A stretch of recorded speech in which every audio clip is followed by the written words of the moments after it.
अशी व्हिडिओ आणि गाणी ऐकायला आणि त्यांना टीआरपी द्यायला आपणच आहोत. सर्वसामान्य लोक म्हणजेच शेतकऱ्याचीच मुलं आणि इतरही सामान्य मुलं लोक यांना जमिनीवरून आसमानात घेऊन जातात, यांना टीआरपी देतात. पण आज गरज आहे त्या शेतकऱ्याला जो अख्ख्या भारताला पोचतो, पण तोच आज रस्त्यावर आहे. गरज आहे त्याला टीआरपी देण्याची. कारण का रात्र बेरात्र रस्त्यावर झुकतो आहे आणि आपल्या हक्कांसाठी सरकारकडे मागण्या करतो आहे. साऊथचा एक ऍक्टर एक मूवी काढतो आणि आपल्या फॅमिली सोबत विदेशात गेलो.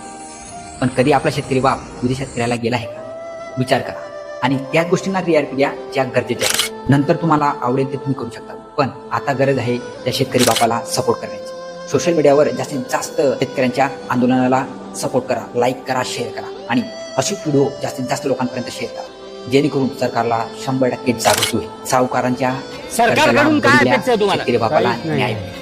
मित्रांनो, हा व्हिडिओ कुठल्याही राजकारणाशी संबंधित नाही किंवा कुठल्याही जाती धर्माशी संबंधित नाही. हा व्हिडिओ आहे एक सामान्य आपल्या शेतकरी बापाची व्यथा मांडणारा, the iconic leader of farmer म्हणजेच बच्चू कडू यांना खरंच सॅल्यूट केलं गेलं पाहिजे. एवढा मोठा ट्रॅक्टर मोर्चा नागपूरला नेला आणि आपल्या शेतकऱ्यांच्या व्यथा सरकारसमोर मांडली. त्याला सॅल्यूट मनापासून. युट्यूबवर खूप सारे क्रिएटर्स आहेत, पण एकही क्रिएटर शेतकरी मुद्द्यावर बोलताना दिसत नाही. काही असतील ते थोडेफार, पण आपल्यासारख्या सामान्य शेतकऱ्यांच्या मुलांनी हा व्हिडिओ जास्तीत जास्त लोकांपर्यंत शेअर करा. त्याचे हक्क मिळाले पाहिजे.